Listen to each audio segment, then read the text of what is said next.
Thanks for being here. Subscribe to Cheating Stories Best, so you don't miss new stories. An illegitimate daughter from a best friend or a husband? In today's second part of the story, we'll get to the bottom of it. Enjoy the show! You are listening to the second part of the story. You can listen to the first part in the previous video or by following the link in the description under this video. Happy listening. The most important thing in divorce is what they never tell you. It's not just something that affects spouses and children, but something that affects many others. My mother-in-law and brother-in-law never liked me for some reason, so I doubt it affected them that much. There were no last-minute calls from Gwen's family cursing me for leaving her or commiserating about my fate. God knows what she told them. However, they probably had to live with it. But the rest of the people around us? Crap. Our friends were divided. Some argued with me that I should stay with Gwen, others that it sucked and that it would be better for me to leave. Some simply moved away from both of us, avoiding the drama, and were never heard from again. Entire friendship circles disintegrated, and new lines were drawn. We didn't have many friends, online or in real life, but the effects of our divorce rippled through our small community in ways we never expected. Everything sucked. More and more people I considered my friends left me, and all this before the divorce was finalized. My depression only got worse. Luckily, I still had my sister and her family to help me. There were days when I was nothing more than a robot going about my duties, but they were there. I also tried to be close to them as much as I could. I mostly spoiled my nieces. It helped keep my mind off things, gave me something to live for, and it gave Annabelle and Duncan some much-needed time to themselves. You know, this is probably one of the only good things that came out of my divorce. My sister and her husband seemed closer than ever. It seemed that such a catastrophe, which happened very close to them, spurred them on. Their marriage had been wonderful before, and now it looked almost perfect. I wanted to envy them like hell, but I couldn't. Therefore, I was content to introduce their girls to ice cream and chocolate in modest quantities, of course. At first, my wife resisted the divorce. She and her lawyer bided their time wherever they could, but in the end, she lost hope and agreed to the divorce without objection. Finally, 7 months after I discovered the unthinkable, the papers were signed. Gwen stood stone-faced and remained silent, saying nothing. Joe was there, and God knows why. He kept looking at me as I left the judge's office with my lawyer. I didn't look back but immediately walked out. I knew that if I looked back and saw Gwen looking at me with her eyes, I would collapse on the spot. Who would have thought that it was still possible to love someone who brought you so much pain? I went back to Mr. Len's office to sign the final papers with him. I thanked him for his services, and he gave me a packet of resources and support groups for divorced and separated couples, which he provides to each of his clients. We said goodbye. Like the trucker who had helped me that first day, I now carried a couple of Mr. Len's business cards in my wallet, and that was all. I am free. I could leave my life with Gwen behind me and move on. So why did I return to the house? It was empty. The real estate agents had cleared everything out, preparing it for sale. No one has bought it yet, but so far, there have been a few interested parties. I was hoping the house would sell soon because I had bills to pay.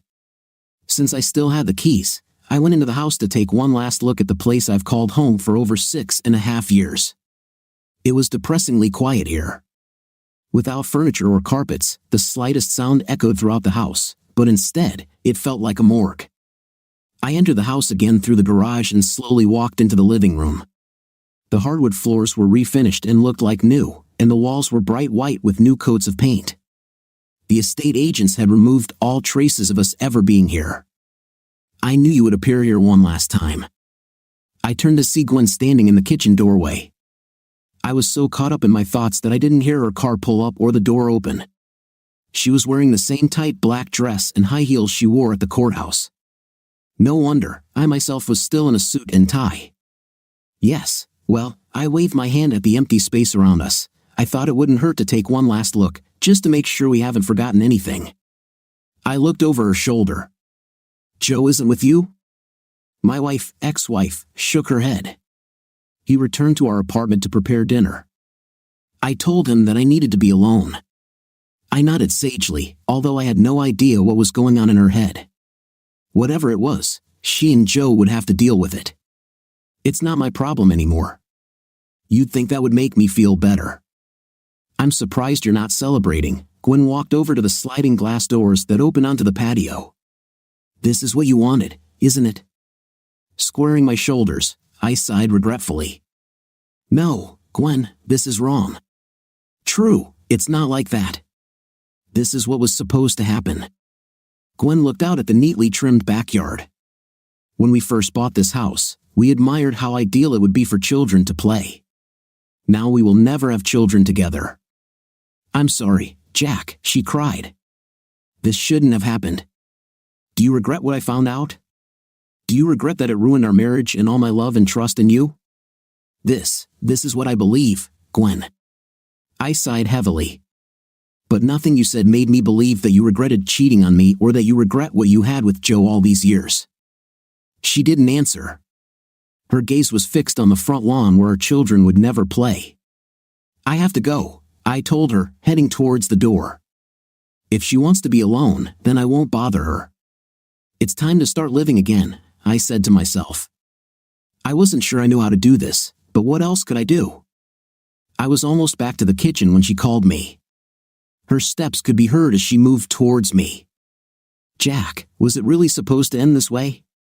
Do you really hate me that much now? This question made me freeze. I stood in the doorway, not looking at her, trying to figure out what to answer. Yes, my voice didn't waver, and no. Turning to face her again, I shrugged. Yes, this is how it ends, Gwen. This is not what you wanted and not what I wanted, but it's simply impossible for both of us to get what we want. And no, I don't hate you. I feel betrayed, Gwen. I feel like I've been stabbed in the back and in the heart at the same time. It hurts me to look at you and think about what we could have had and then remember how you treated me. It hurts to look at you now and know that I will probably never see you again. And to be honest, I have no idea how to survive tomorrow and what I will do in all the following days. But I don't hate you. I gave her a blank, tired smile. I still love you, probably because I'm an idiot. The smile faded. But if we had stayed together, Gwen, if you and Joe had convinced me to play along with you, then yes, I would hate you. I would be offended by both you and Joe, and I would hate myself even more than I already do. And all three of us would be even more unhappy. And so we are free. You are free. You still have Joe. You can handle it. Gwen closed the distance between us, sadness etched into her brow as she placed her hands on my chest. I was a fool to let her get so close. But who do you have, Jack? She cried. Gwen was crying, leaning her head against my shoulder. I hugged her. It was emotional torture for me, but it felt so good to hug her again. I hadn't touched her since the day I found out the worst, and it felt damn good to hold her in my arms. Then I started crying too because I realized that she was crying because of me. You will be left alone again, just like when I found you, she sobbed. Frowning, she lightly punched my shoulder in frustration. You hate loneliness. Maybe I'll find someone, I reasoned unconvincingly. I'm 32. I am young. Deep down, I didn't want anyone else. I needed Gwen, whom I loved and still love. I hugged her and didn't want to let go. We stood and cried together about what we had and what now will never happen. And then I did the dumbest thing I could. I went to kiss the top of her head a second time, but when I did, she raised her head to talk to me and our lips met. It was the briefest, if not awkward, contact, but the intensity of the kiss took us by surprise. Within a few heartbeats, Gwen and I looked at each other in shock. We made love. This was not just lovemaking, this was two people who once loved each other very much saying goodbye for the last time. In the afterglow, we hugged each other tightly. We didn't look at each other and didn't say anything. This was our last moment together, and neither of us wanted to end it. For my part, the future yawned before me like a huge abyss. I was scared to be without her. I still loved her very much, but in the end, everything dies. A few hours later, we silently got up at once and began to dress in what was left of our clothes. When we parted, we hugged for the last time, kissed for the last time, and left each other's lives. And this is where everything has to change for me, right? This is where I get my head out of my fifth place, go to the gym, get in shape, start my own business, make a lot of money at a job I truly love, and find a woman who appreciates what I have to offer. Maybe she's been around all this time, or maybe I'll run into her by chance in a few weeks, and the rest of my life is done. And Gwen? This is where she gets what she deserves for being a lying, cheating cheater, right? This is where her life will become miserable, and she will have to live the rest of her life knowing that she is a rotten person who ruined a good man, right? Maybe everything will work out. Will Joe leave her? Will she come crawling back, waging a campaign of seduction and apology to win me over again, and we will have children and be happy for the rest of our days? Or maybe she'll marry Joe, and I'll cuckold him. That would be a twist of fate, yes? No, because everything was wrong. Life is not a damn fantasy. After that last day, I never saw Gwen again. I never heard from her or Joe. For years, I thought about finding her but never did. I needed to move forward, I told myself, and there was no use looking back. I heard about them from time to time. It's inevitable. They got married, and I celebrated by getting drunk alone. But after a couple of years, they completely disappeared from my life. I didn't know if they still lived in the same state, let alone in the same city. And as for me? No, I didn't get up. This tragedy did not make me reconsider my life and allow me to grow as a person. I fell. I fell hard. No, my boss was not understanding, and despite the sympathy of our HR department, I was let go after 4 months due to performance issues. No, there wasn't a crowd of hot single women waiting to pick me up. Oh, there were several sympathetic friends, but that's all they were, friends and sympathy.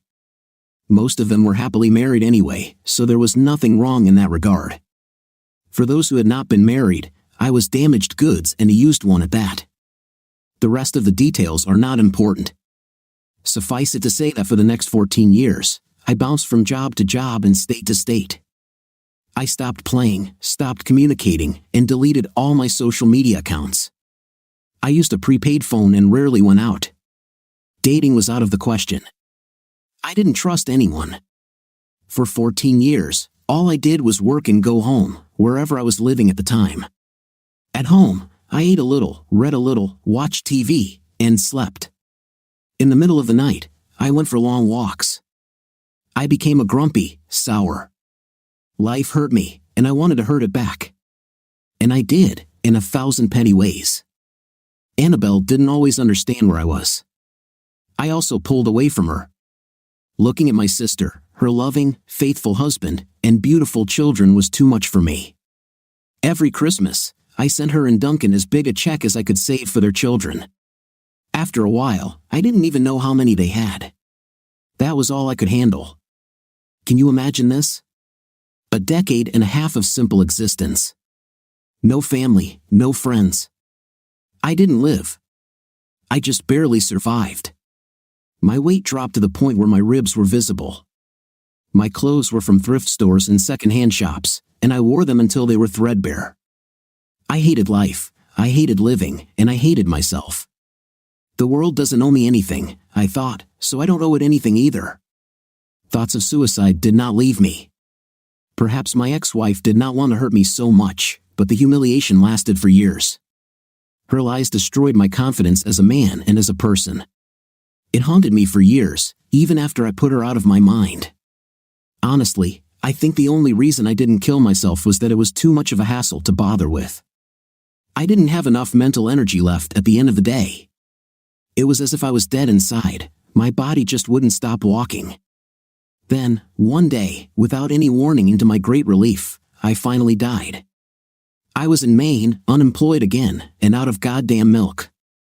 Every day, at least one of my meals consisted of cereal or oatmeal, cheap foods that required no effort to prepare. They were usually unsweetened, with a little fruit if I wanted to indulge, but a lifelong habit demanded milk.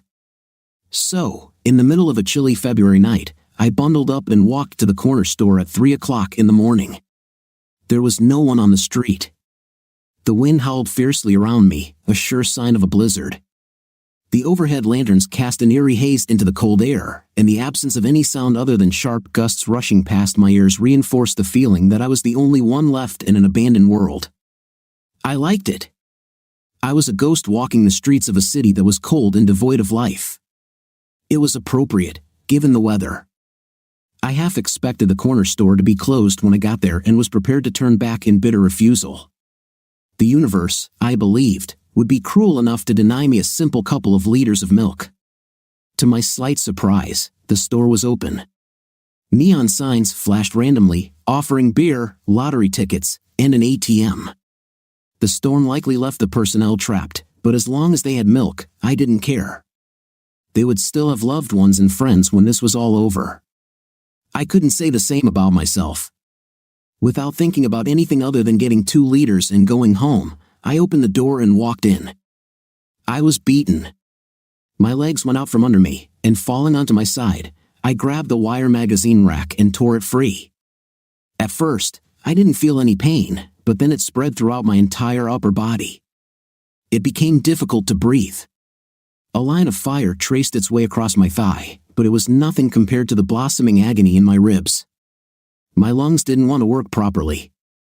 Inhalation was difficult, and exhalation resulted in a sickening gurgling sound coming not only from my chest but also from my throat. My mouth was filled with a rich, astringent, honey taste. I lay flat and tried to figure out what was wrong with me, then I remembered the shots. Funny thing is, I didn't remember hearing them until I was on the floor. Moving with difficulty, I ran my hand along the front of my coat where the pain was worst. My palm became sticky, hot, and red.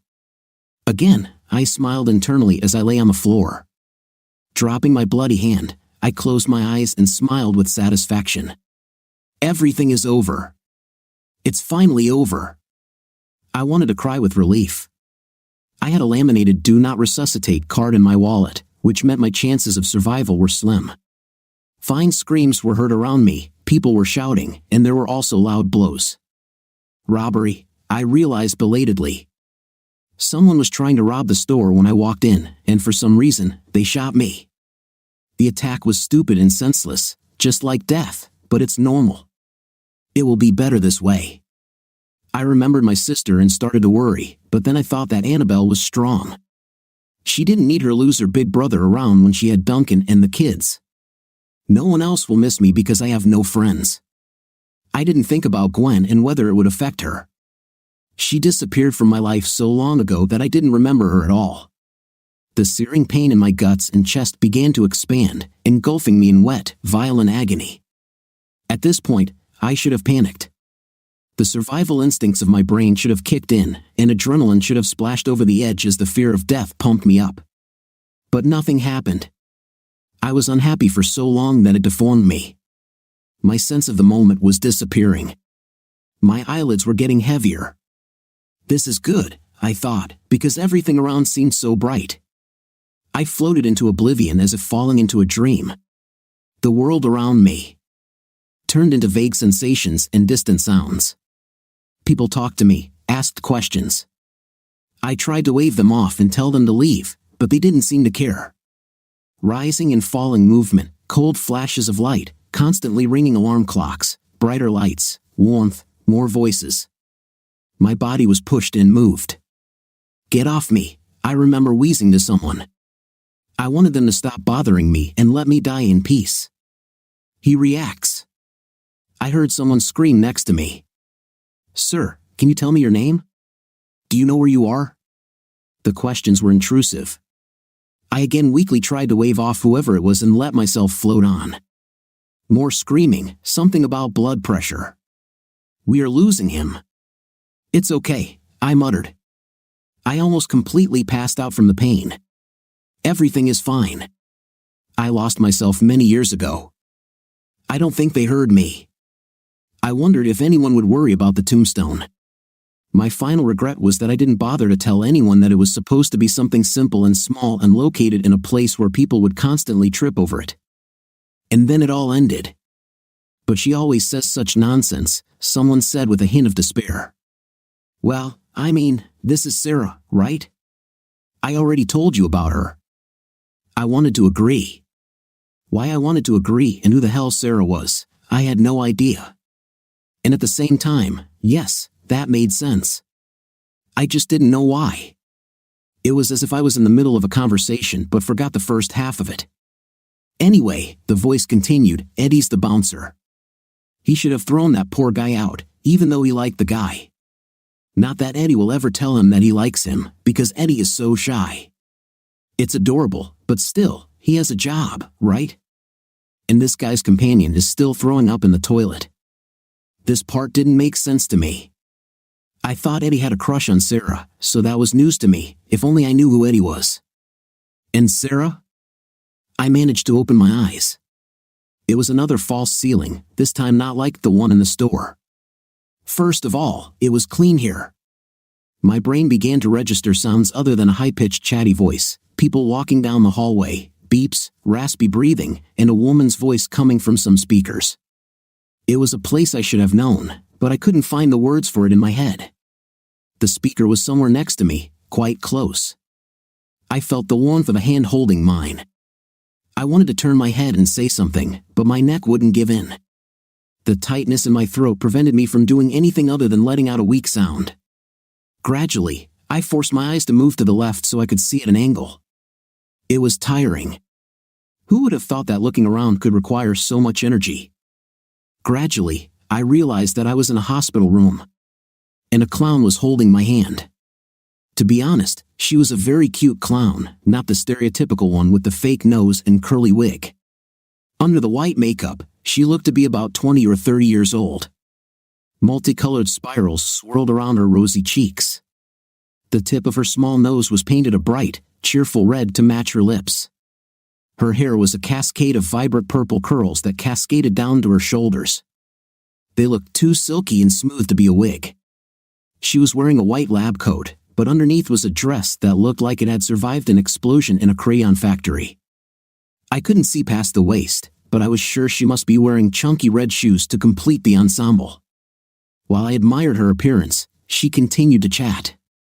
I lost the thread of the conversation and just looked at her. I started to lose consciousness again, my eyelids became heavy, and my whole body felt numb. But I didn't want to sleep. It felt like I had been sleeping for years.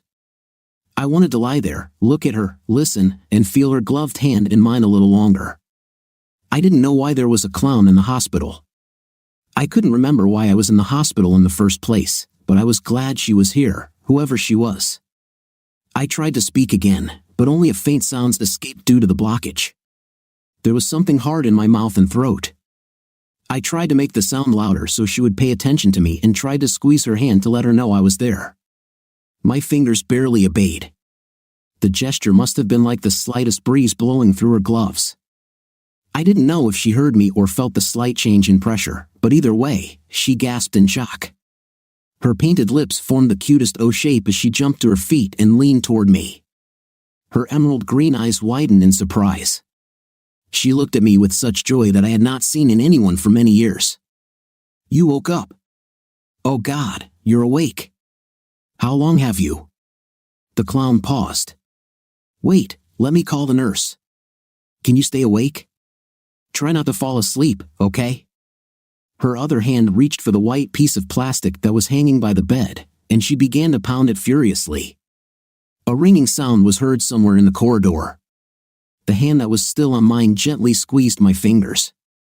"Everything will be fine," she reassured me with a relieved smile. "Everything will be fine.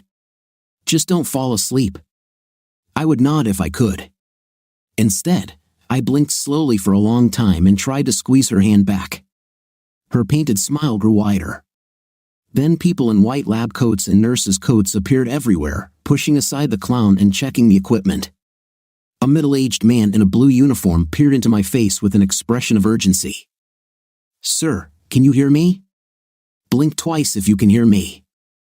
It was like trying to lift a boulder with my eyelashes, but I slowly complied with the request. This made him smile. "Fine. Now, you're probably confused. This is completely normal."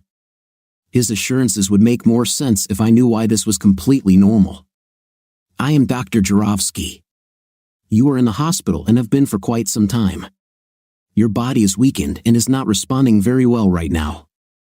Also, you have a tube down your throat to help you breathe, so don't try to talk. You simply can't. It will be unpleasant, but try to be patient and relaxed." The sullen medic shook his head as if in admiration. "You have no idea how lucky you are, believe me." They inserted tubes into me. How I didn't realize until this moment, I have no idea, but I felt something in my nose, mouth, and throat. My right arm was weighed down by even more tubes running from the inside of my elbow somewhere up behind me. I couldn't move, I couldn't talk, and my whole body didn't feel right. How could all this be considered luck? Hold on. I know you probably have a lot of questions, and we will give you the answers. Just be patient. It takes time. No matter how foggy my mind was, I wanted to ask him if he really thought that I would go somewhere. I blinked twice at him again as a sign of understanding, and he nodded sharply in response. The reality for me was less than shaky. I was conscious most of the time, but not entirely present. The medical staff asked me questions and performed some tests, but I could not keep any of what was happening in my consciousness. From time to time, I glanced towards the door to see if the clown girl would return. She didn't return, but searching for her gave me something to do. Thinking about her also helped me take my mind off things. Lying in bed, I could only think about who she was and why she was here holding my hand. We've heard of clowns visiting sick children in the hospital. Superheroes in costumes have been known to make appearances too. I was left wondering if Spider-Man or Wonder Woman would stop by next. Knowing my luck, it had to be Deadpool. But I'm hardly a child. Nurses and doctors came and went, as did my sense of time. I slept and woke up, returned to sleep and woke up. And as I recovered, my impatience grew. Memories slowly came back to me. I remembered going to the store to buy milk. I remembered falling, but I didn't remember being shot at.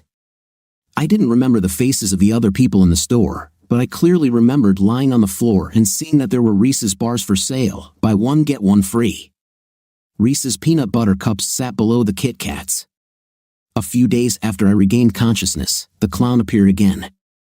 At least, I thought it had been a few days. It was still hard to tell. I was sitting in a less reclined position than before when she timidly entered, and my awareness of my surroundings became a little more stable. The breathing tube had also been removed, an unpleasant process that made me glad I was unconscious when it was inserted. I couldn't speak yet, but I could move a little. "Hello," she waved timidly from the doorway, looked around the corridor behind her, then snuck inside. She was wearing the same outfit as before. The surprising thing was that she was actually wearing huge red shoes, but instead of the traditional clown pumps, they were outrageous high heels. They looked like stilts. Then I realized that she was actually much shorter than I thought, but again, every person is taller than someone who is lying down. She carefully sat down on the chair next to me and took my hand again. I had gotten a little stronger, not much, but I was able to squeeze her fingers slightly and smile weakly. It was difficult to turn my neck to keep her in focus, but I managed. "I shouldn't actually be here," she admitted, "but I wanted to come and see how you were doing." She rolled her big green eyes. I'd always been partial to big eyes. Of course, while you were in a coma, they didn't care and called it therapy. Now that you're awake, they call it getting underfoot. Nurses, right? Well, okay. She reached out with her other hand and brushed a lock of hair from my forehead. It was a strangely intimate gesture. She seemed willing to do the talking for both of us, and I let her. It was nice to listen to her voice. It was high, pleasant, and so animated. "So, I don't know if you remember, but I'm Cotton," she said, biting her lower lip. "The makeup must have been damn good because it didn't smear. Do you remember? God, I must have talked to you for hours the last couple of weeks. I have no idea what you might have actually heard.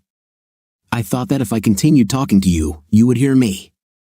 Cotton giggled and shook her head from side to side in an idiotic manner. "I'm stupid, I know. I'm a better performing clown than a therapy clown, but I had to try." I swallowed, wincing as my esophagus stretched. I couldn't speak or write, but I forced my hand to twist in her grasp until my finger reached her palm. I had to know, and there was only one way to ask. With great difficulty, I wrote one letter on the fabric of her glove. The clown was confused for a moment, realizing how much effort it had cost me. She was also smart and quickly understood what I was asking. She smiled a little sadly and took my hand in hers again. Because no one else was here for you. That's how I met Cotton, or rather, that's how I met Cindy. Cotton is both her last name and her clown name. Originally, she said she was going to choose the clown name Cottontail after an American rabbit because she liked the sound of it, but she didn't actually like rabbits much. It turned out that she heard about me while visiting the children in the children's department and, out of curiosity, came to see me. She was so touched that I had no visitors that she decided to sit with me. It was a little disappointing to find out that no one came looking for my sorry fifth place, not even my sister, but it made me even more attached to Cindy. She has a big heart. It turned out there was a reason why my sister wasn't called. Nobody knew who I was. The robbers rummaged through my coat after I passed out and took my wallet. I got to the hospital with no ID, no do not resuscitate card to explain why I was alive, and no one to identify me. At best, they realized I was local, but what next? I was officially an unknown. Moreover, until I was able to communicate, I remained a mysterious patient. It was only a week after I woke up that I was able to say my name. When they asked me if I had any relatives, I replied that I did not. I had abandoned my sister and had no intention of dragging her and her current family into my messy life. However, I felt different than before. I didn't feel like the guy who closed himself off from the whole world, hating everyone and everything. It was like a distant bad dream. But if I'm not that guy anymore, then who am I? I ended up learning more about my situation through Cindy and Dr. Dorosky. They shot me 3 times, in the left leg, in the stomach, and in the right lung. I now have an artificial knee that is guaranteed to last me 80 years, and Cindy teased that I could get my deposit back on it. The second bullet tore through the diaphragm and then ricocheted into the stomach, the force of the impact also damaging part of the liver. The third bullet passed to the right of the heart, piercing a lung and damaging a bronchial tube. To complicate matters further, when I fell, I severely smashed my skull on the floor. There was no brain damage, but the concussion made it difficult to work with me. In addition, there was one more small circumstance: malnutrition. It seemed strange, but my lack of proper nutrition and sleep offended the doctor to some extent. I wondered if he suspected my less than stable mental state. In total, I endured 93 hours of surgery and was in a coma for 6 weeks. I died twice, once in the ambulance and once during surgery. It would be a few more weeks before I could leave as I required intensive physiotherapy. It's not like I had anywhere to go. I also had no insurance and couldn't pay for any of the undoubtedly expensive surgeries, therapists, and medications.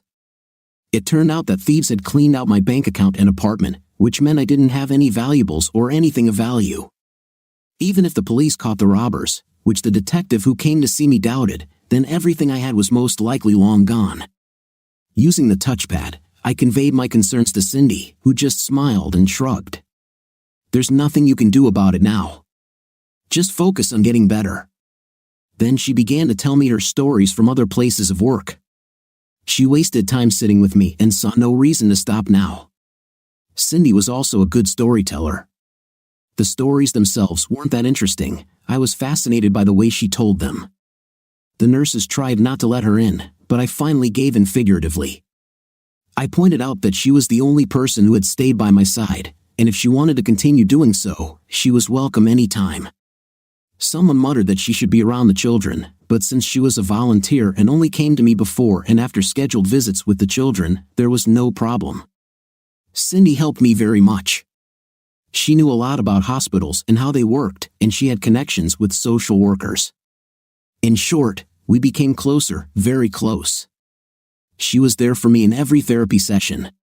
As I understand it, she spent most of her free time visiting me.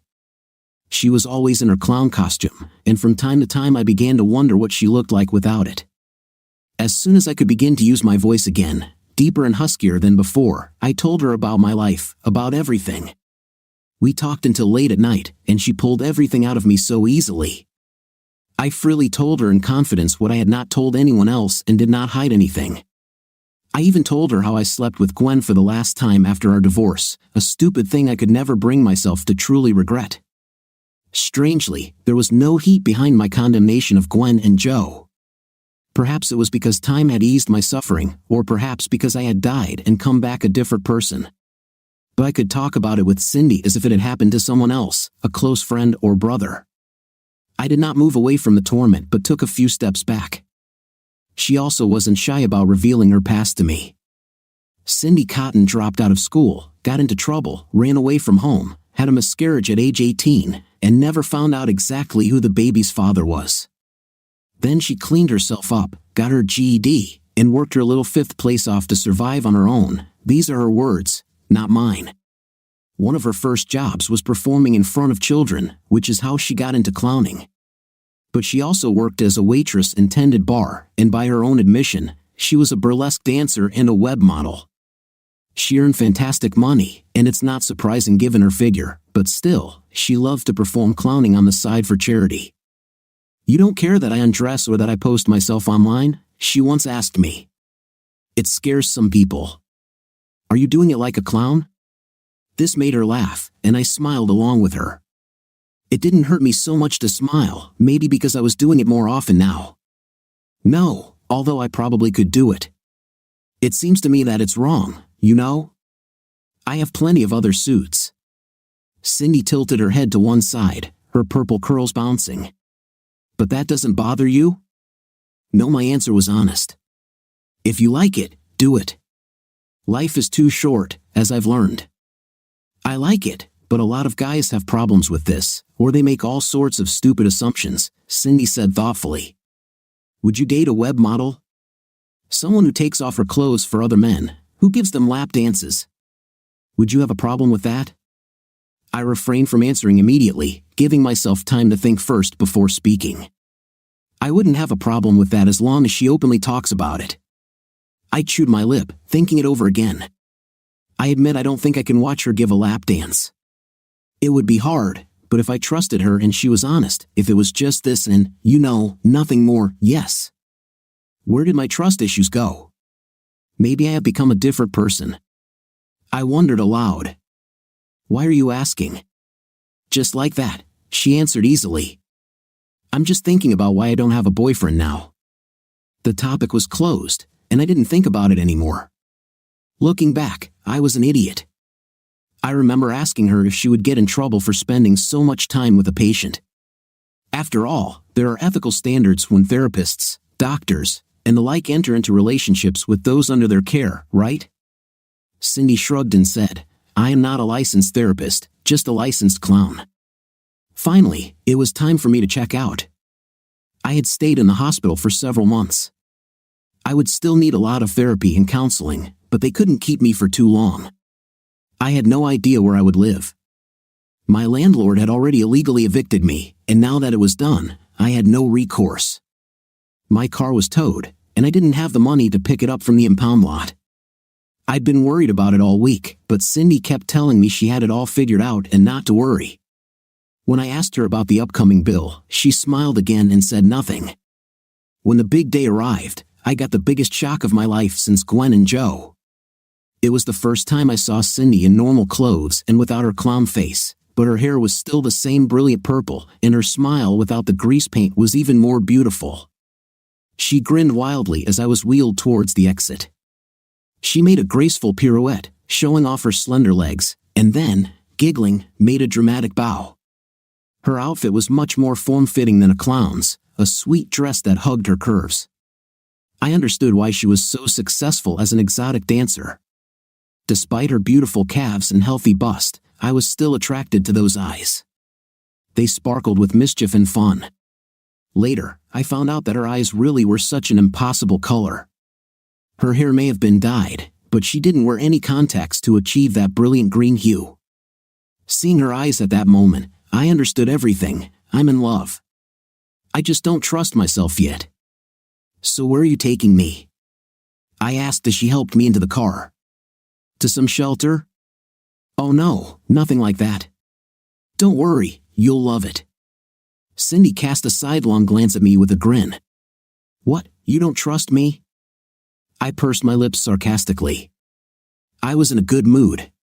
My body still ached, and any work was tiring, but I felt better than I had in years. I could only assume that the last blow to the head when I fell knocked something out of it. Maybe somewhere deep inside me, there was still a dark core, but it was eclipsed by the light of a new day. I trust you. It's difficult, but I trust you. I sighed. At least I don't have to worry about my luggage getting lost along the way, I joked. We pulled into the driveway of an early 20th century house.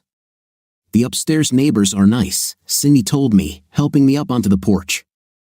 I was still getting used to walking with a cane.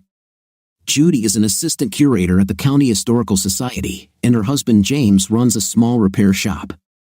Their children come to visit from time to time. They are cool, and they do amazing barbecue. She led me to the door on the right and began fiddling with a bunch of keys. There's your roommate. You'll have to watch out for her. Neighbor? I asked. Yes, she snorted with annoyance. We went inside a cozy living room filled with mismatched furniture. The apartment looked lived in but clean, not the hasty cleaning people do when expecting guests, but the constant maintenance of cleanliness. There was a faint scent of incense in the air. She can be a real pain sometimes and damn impulsive. Once she knows what she wants, she goes after it. How? Bang, zoom, and away we go. Not a single thought in her little head. So bad, I was slow to understand. Oh, you won't believe what she can do sometimes. She is a real bungler, Cindy said, closing the door behind me. For example, sometimes she finds a great guy who she's only known for a couple of months and who is really unlucky, and she just brings him to her house without any warning. Well, aren't you crazy? I wasn't that slow. Wait, you mean? She came up behind me, gently wrapping her arms around my waist. I felt her put her head on my shoulder, her breasts pressed against my back. Were you serious that day when you said that what I do doesn't bother you? Yes, if that's what you like to do, then. She stepped towards me, and Cindy's face lit up with pure delight. Bang, she whispered happily, rising on her tiptoes. Zoom. I have discovered that there are no sweeter kisses than clown kisses. 5 years have passed, and things have gotten better. There was a stark contrast between Cindy and my ex-wife that I couldn't help but notice. Gwen was quiet and somewhat passive, dark and moody.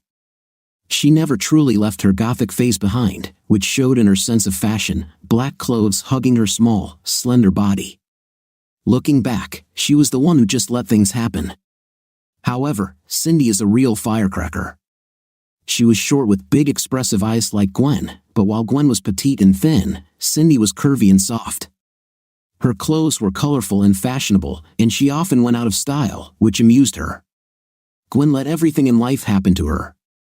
What about Cindy? Cindy took life in her arms and laughed in its face. However, life was not ideal. Don't be fooled. Cindy and I still have problems like any other couple. My depression didn't immediately go away, but getting shot and bashed in my head seemed to help. You could say it rebooted my brain. I didn't even suffer from PTSD, well, not much anyway. A few nightmares now and then, and certain types of doorbells were anxiety-inducing, but I managed. As for Cindy, she was impulsive, and that's not even half of it.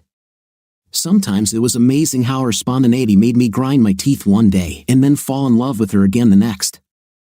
I still had a mountain of medical debt hanging over my head, but thanks to Cindy's connections, a significant part of the debt evaporated. The county paid a little, charities paid more, and the rest I could send in small installments. It may never end, the bill ran into several $100,000, but there was a good chance I would die while still in debt. Cindy didn't let me get upset about it. The sky is always hanging over your head, she told me, and there's always a chance that one day something will fall on you when you least expect it or are ready for it. But that doesn't happen. It's the same with debt. It will always be there for people like us. We can't let it stop us from living. Cindy always had a lot of similar images and metaphors to support me. She also had many ways of keeping us together. We never went to bed angry. Sometimes we had to talk all night, but we always went to bed together. If one of us said to the other, "I love you," it was said sincerely and at that moment. She said it was a house rule, and one night a week was ours. It was carved in stone as far as she was concerned. At least one night a week, any night, had to be reserved for the two of us, no family or friends. She had a lot of friends who had been through difficult times themselves and understood her. My new social world was filled with people who were not living the middle-class American dream. No one owned their own home, few owned their own cars, and everyone had problems. These friends quickly became my friends, especially when they found out that I played tabletop role-playing games. I missed a couple of editions of D&D, but it wasn't long before I started playing again. Fighting hordes of orcs with a crowd of bouncers at 4 a.m. was simply unrealistic. Thanks to these friends, I was able to find a job. It didn't make as much money as Cindy's, but it helped pay our bills. I worked part-time in our neighbor's workshop, worked on the side at a local bookstore, and filled in as a bartender, waiter, and driver at several nightclubs in the area. I earned a reputation as a reliable guy who could help out in difficult times. True to my word, Cindy's camgirl work didn't bother me, and it was funny to watch from the sidelines. Besides, a little self-satisfaction couldn't help but creep into my smile.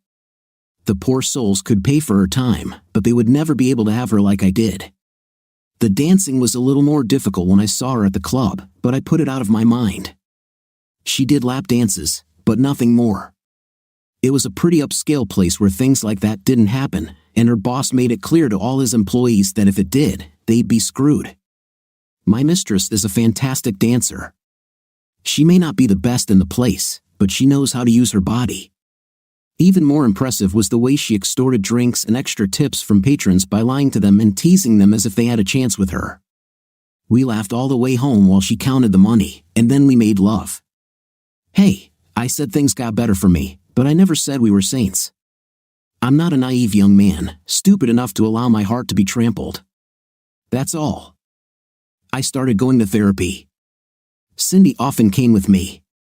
Most of the therapy was group therapy at the local university since I couldn't afford a real psychiatrist, and I supplemented it by attending various community support groups. But I finally started working on my problems and depression. There were a few small discoveries along the way, but the biggest one was about my divorce and the life I led after it. The truth was that I allowed myself to become a miserable, depressed idiot because I was punishing myself. Deep down, I hated myself for breaking the heart of the woman I loved, despite her infidelity. I didn't believe that I was worthy of love or friendship. That's why I cursed myself and pulled away from the world, because I didn't deserve happiness. The human psyche is absolutely shitty sometimes. One of the components of my ongoing rehabilitation was reconnecting with my sister. There was no way I could do this. Cindy had to dial the number for me. After a hesitant "Hi, it's Jack," Annabelle lashed out at me furiously. I sat quietly, taking each shouted insult until Cindy impatiently took the phone from me. "Hello, Annabelle, this is Cindy." "Who?" "Your brother's little lover," I almost choked. "Listen, in short, your brother was shot a couple of times and he died." No nonsense. "I know he was being a jerk, but you shouldn't yell at him on the phone like that," Cindy grinned triumphantly. "What you must do is yell at him in person. Then we can both tell him what a selfish jerk he's been. So when can you come?"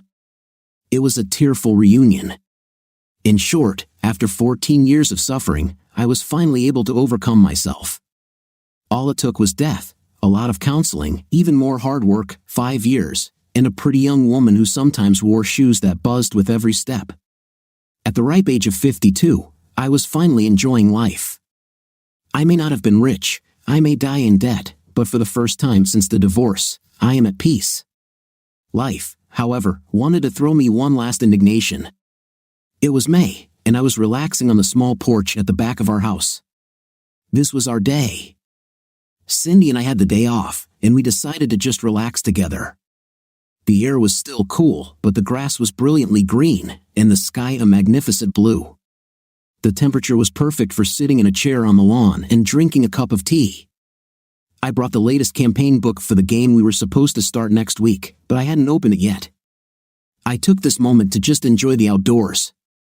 I'd been there for about half an hour when Cindy came out to join me. She had worked late the night before and had just woken up. I smiled when I saw her. "Hello, honey." How did you sleep?" She made an inarticulate sound and sat down in the chair next to mine. She took my hand with one of hers and lazily stroked the back of it with her fingers. There was nothing unusual in her being silent for a moment. She always rose slowly. For a long time, we just sat and held hands while the birds chirped around us and the distant traffic horn sounded a few streets away. I had a feeling it was going to be a good day. "Jack," she finally began without looking at me, "did you talk to Annabelle last night?" "Yes, about trifles, about how the children are doing and all that." "And what else?" Cindy nodded slightly, her gorgeous curls bouncing. "I don't know if she said anything else." I exhaled, trying to think. Remembering specific things was still a little difficult for me at times, but I was pretty good when it came to my sister and her family. "No, not at all. We didn't talk for long. The neurons are finally working. Oh yeah, I forgot that she mentioned she received the results of the DNA test she took a few months ago. Recently, she's taken genealogy seriously. I don't even know what she thinks she'll find there." "I think it's more for the children," Cindy suggested quietly. "She and Duncan want to let them know where they come from." I laughed. "They are already adults." "Well, except for James, but even he is old enough to understand that he wasn't found under a cabbage leaf." "I think sometimes it's important for children to know their family history," Cindy smiled slightly. "Nothing else?" I wasn't always the fastest horse in the race, but her tone made me frown. Cindy wasn't usually evasive. "No," I muttered, trying to push her into action. My sister may have looked a little distracted the last time I spoke to her. Should she have? My girlfriend clicked her tongue in irritation, her full lips curling. "Maybe she asked me to talk to you about it today, but I was hoping she would delve a little deeper into this topic." Cindy bit her upper lip, then sighed. "Okay, listen, you talked about her being a genealogist, right? Trying to reconnect with lost family members and all that?" I didn't understand what she was getting at. "My father died at a young age, and we were never close to his family, so I can see why Annabelle might be interested in this. We also had several cousins on our mother's side that we hadn't heard from in decades. Who doesn't love riddles? After all, there are television shows dedicated to finding your roots." But Cindy spoke ominously about it. I silently gestured with my free hand to invite her to continue. A smile flickered across her lips, and she squeezed the hand she was holding, just like when she visited me in the hospital. "What if Annabelle finds out something from your past that you didn't know about?" "Something about," she took a deep breath, "Gwen." This turn of the conversation made me fidget in my seat, and I felt my jaw tighten. "Cindy, honey, I have to put all this behind me. That's what all psychotherapists say. I need to either accept the past or let it go. Over the years, I didn't do a good job of accepting the past, so I let it go. So if it turns out that Gwen is my cousin or stepsister or aunt or whatever, I'd rather not know." Cindy let out a small growl of frustration. "That may not be true, Jack. It won't be better, but then again, maybe it would be. So Annabelle found out about this 2 weeks ago. She told me about it the night before yesterday, and the two of us decided whether to tell you or not because, yes, it's about Gwen, but at the same time, it's not. Besides, we know how you feel about secrets, and none of us want you to find out about it in a roundabout way." "So bad, huh?" I took a deep breath, thinking about what to do. I really didn't want to delve into the past, especially with my ex-wife. I felt like I had made a lot of progress in the past 5 years, and even without knowing the details, I was afraid that going back to the past might lead to a setback. On the other hand, I hated secrets. Both my lover and my sister were clearly worried about what my reaction might be if I was unpleasantly surprised again. Although I still couldn't think of any news that could be as bad as when I found out about Gwen and Joe's relationship. For me, the shots and almost dying couldn't compare with that betrayal. That's how sensitive I still was about all of this. The tip of my tongue probed the inside of one cheek as I struggled with the dilemma, but in the end, I saw only one path ahead of me. I didn't want to choose it, but the pained expression on Cindy's face said it was the only option. "Well, if it turns you both on, then I'd rather listen, I guess." She bit her lower lip, nodding, and then slid off the chair and knelt in front of me. She took my other hand. Looking into her face, I saw only love and care in her beautiful eyes. "Jack, Annabelle found out you have a daughter from Gwen, and she wants to meet you." My brain stopped working. I couldn't hear what I had just heard. The weight of this new information was too much for my mind. What did I want to say? The implausibility of it all blew my mind. This is impossible. It's been 20 years since I last saw Gwen. I don't know. This can't be. Cindy squeezed my hands tightly. She sat up a little to try to calm me down. "SHH, Jack, I know it sounds. I don't know, maybe it's strange, but you told me that you had your last fling with Gwen on the same day the divorce was finalized. Couldn't lightning strike?" I didn't know what to think. Daughter. All this time, I had a daughter, and I didn't know about it. I guess, but coming up with a complete sentence was beyond my strength. I was stunned. My beautiful, relaxing day with my lively, energetic lover had just been set on fire and thrown out of a very high window. 20 years. So this girl is about 19. Gwen and I always wanted to have children when we got married. Now it seemed that we had them, and I had lost 19 years from her life. The black core of depression threatened to rise up and suffocate me again. Cindy must have seen it coming because she wrapped her arms around me and hugged me tightly. She clung to me as if not letting me drown. Why didn't Gwen tell me? She could have told me. "I don't know, baby," Cindy whispered, hugging me tightly. "I'm sorry, Annabelle, and I didn't want to sit around too long before asking you about it, but the only way to find answers is to talk to this girl." My girlfriend pulled away from the hug and knelt down, still holding my hands. Her emerald green eyes scanned my face with concern. "Would you like to see her, Jack? Do you think you can talk to her?" 12 years. "What is her name?" Cindy smiled again, reassured by what she perceived as a positive step. "Her name is Charity. She's in Vermont, finishing her first year of college." Charity. It was one of the names Gwen and I agreed on if we ever had a daughter. Licking my lips and swallowing, I asked the only question that really mattered at that moment. My voice was quiet with regret. "When can I meet her?" Agreements were reached. Cindy took care of everything for me, setting up a date and time to meet with Charity. It wasn't until a day or two after she told me the news that I found myself pacing nervously around the living room. I hadn't talked to Charity yet. Through our intermediary, we both agreed to wait until we saw each other face to face. I still wasn't sure this was all a good idea, but I figured that regardless of my ex-wife, Charity was innocent. It would be unfair not to listen to her. Cindy apologized as the time approached. "I think, Jack, you need to figure this out for yourself." She kissed me tenderly, "But I'll be outside if you need me, okay?" 20 minutes later, the doorbell rang. Swallowing, I looked at the door as if there was a monster on the other side. After a few heartbeats, I forced myself to put my hand on the handle and open the door. My heart almost broke again. She looked like Gwen Taylor, a little broader in the shoulders, reminding me of Annabelle, but those wide cheeks and narrow chin, those deep brown eyes, that's all Gwen.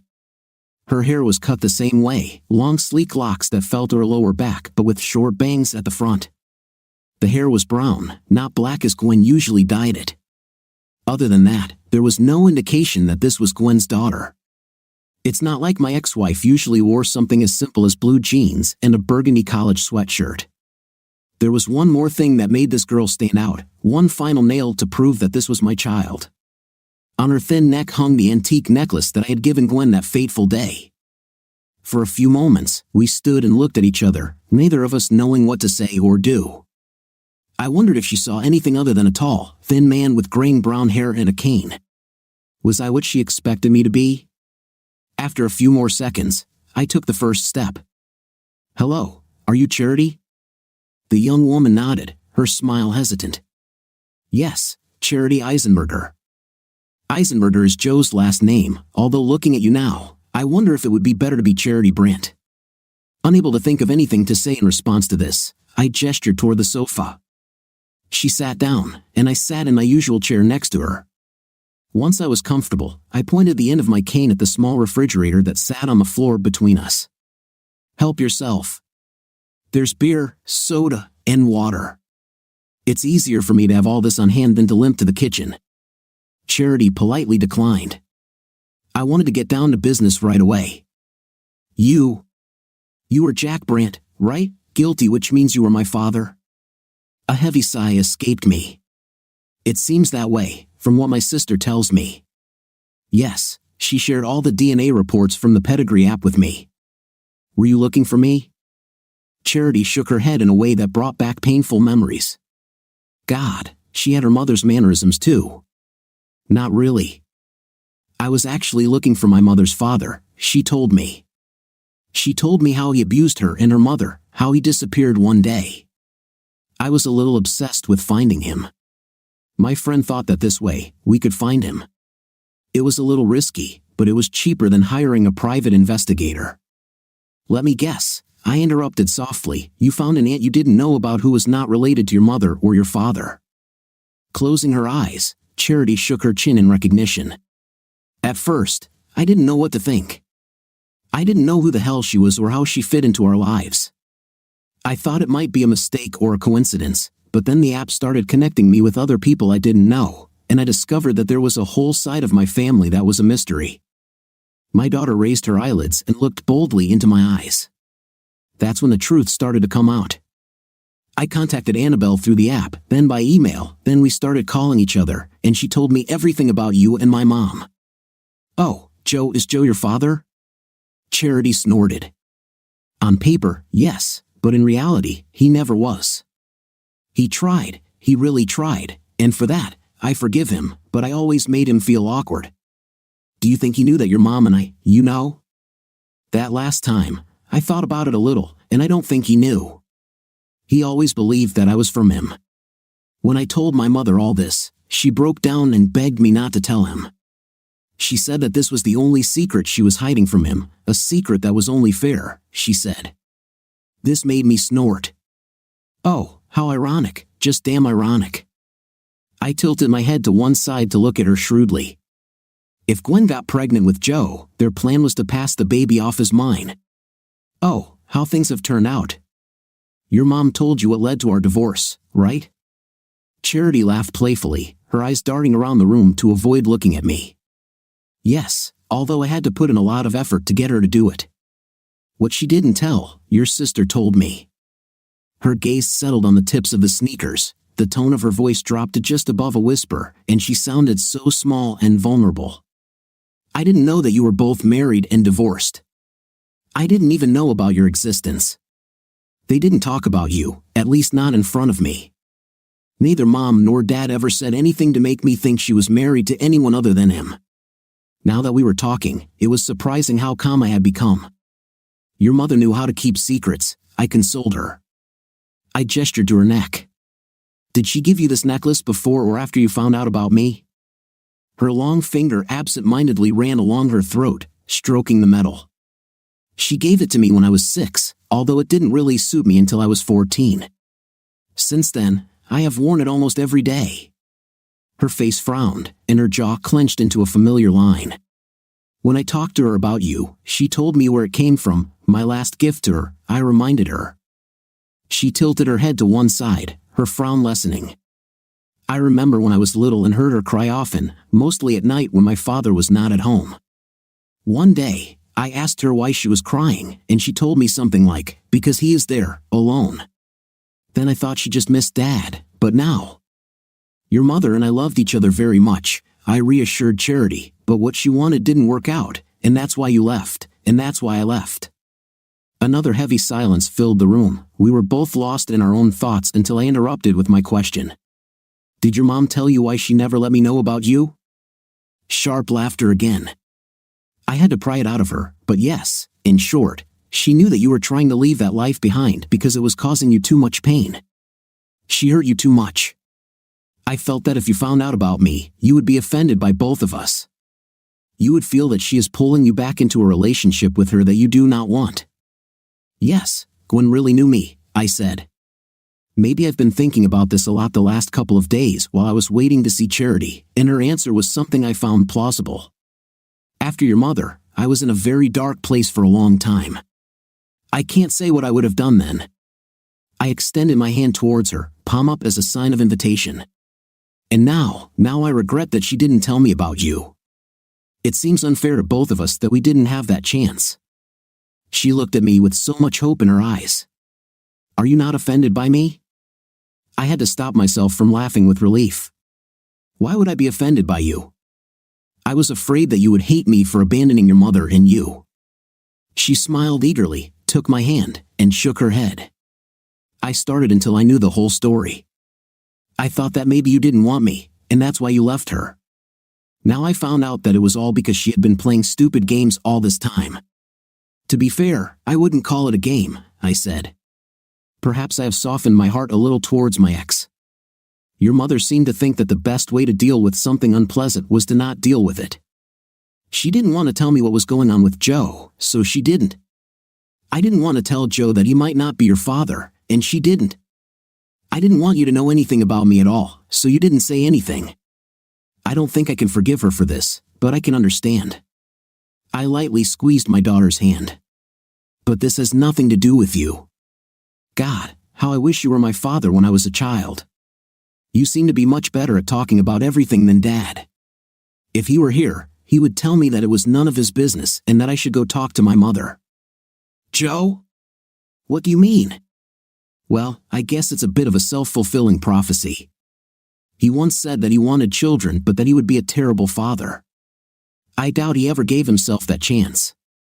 A thoughtful expression appeared on her face as she considered my words. What do we do now? Should I call you Dad now? I raised both eyebrows. Perhaps this is a little hasty, but we still don't know enough about each other to feel too comfortable. It's better if you call me Jack, at least for now. Charity nodded. She looked upset, so much so that I hastened to intervene. But now that we know about each other, Charity, we can take the time to get to know each other better, if you want. Personally, I would like to. This was rewarded with a grin that looked like it could leave my own face. So, can I move in? I realized that this was a joke and laughed along with her. With this laugh, the last tension inside me burst out, and I gave her the same grin. Depends on the circumstances. Do you think about bringing boys home from time to time? She suddenly blushed, caught off guard. No, well, I mean, boys won't be a problem. Oh. So, this friend, I began, the one who gave you the DNA test kit, is not a boy, I take it? Yes, and perhaps something more than just a friend. Charity let go of my hand and pressed herself against the sofa. Is this a problem? I kept the smirk on my face to show that this was not the case. Well, I do not know. I haven't met her yet, but I would like to. If she's here with you, we could go out to dinner together. How do you like that? The way the tension drained from her face was amazing. Charity was filled with excitement that reminded me of Cindy much more than Gwen. Yes, I mean, I'll have to ask her, but she's at the motel. We were hoping that if all goes well for you today, we could find a part-time job here until school starts at the end of the summer. This way, we could all get to know each other better. I reached forward and gently took her hand again. I think this is as good a start as we can all hope for. There's really one thing I have to ask of you, Charity. About what, Jack? She winced. God, how strange it sounds from my lips. Shaking her head to clear the thoughts, she leaned forward again. What do you want from me? This time, I hesitated. I didn't know what dreams or fantasies my daughter might have about this reunion, but there were certain things I had to let her know that weren't possible. Your mother, Gwen.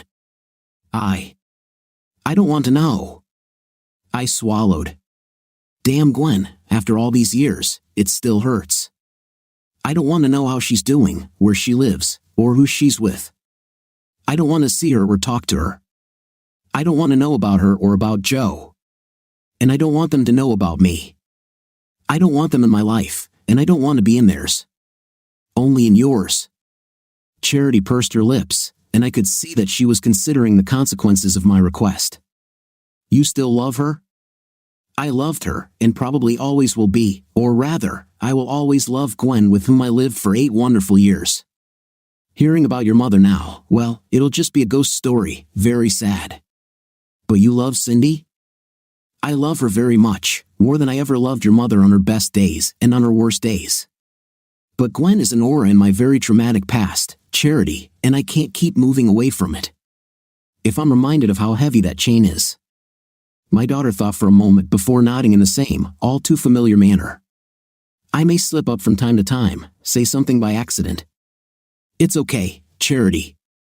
That happens, just nothing direct, please. We talked for about 2 more hours until she started to get tired. It turned out that Charity and her friend Linda arrived from their college right after classes. She'll call back later in the evening to confirm dinner plans, and we'll all go out together. Cindy crept into the living room and sat where Charity was sitting, taking my hand in hers, as she often did. So, I assume everything went well? She asked carefully. Nodding, I squeezed her hand lovingly. We're planning dinner for tonight before you go to work. I heard some of what you said, Cindy said flirtatiously. I overheard a little. What did you say about loving me more than Gwen, even on my best days with her and my worst days with me? I laughed and pulled her off the couch to sit on my good knee. You know it's true. Now I know, she said carefully, leaning against me. My lover was soft, warm, and wonderful. How are you going to prove this to me? Bagels, I announced firmly. Bagels? Yeah, I told her we'd go get some bagels for lunch. I hope they have the ones with French toast. I like them very much. Cindy furrowed her brows in confusion. How will bagels prove that you love me, Jack? Just watch. Without taking my eyes off her face, I stroked her 4th finger. After bagels, we'll go to the jeweler's, and I'll buy you a ring, and I'll make you an offer, Cindy. Oh, well. It was so funny to see how embarrassed she was. She melted in my arms, squealing in surprise. Over the last year or 2, we have talked about marriage. It's time to do more than just talk. The time has come to start our own family. Well, if so. Cindy kissed me with one of her special kisses. If that's the case, she murmured, nipping at my ear, then I guess I should say yes and save you some time. Although, we should have a honeymoon with a rehearsal just to make sure we do everything right. I chuckled. The bagels could wait a little longer. The little things in life will always be there while we deal with big things. What do you think of our second half of the story? It seems to me that in this part of the story all the plot that was missing in the first part was revealed, and that's what the second part is for. What's your impression of the story? Write in the comments. See you in the comments.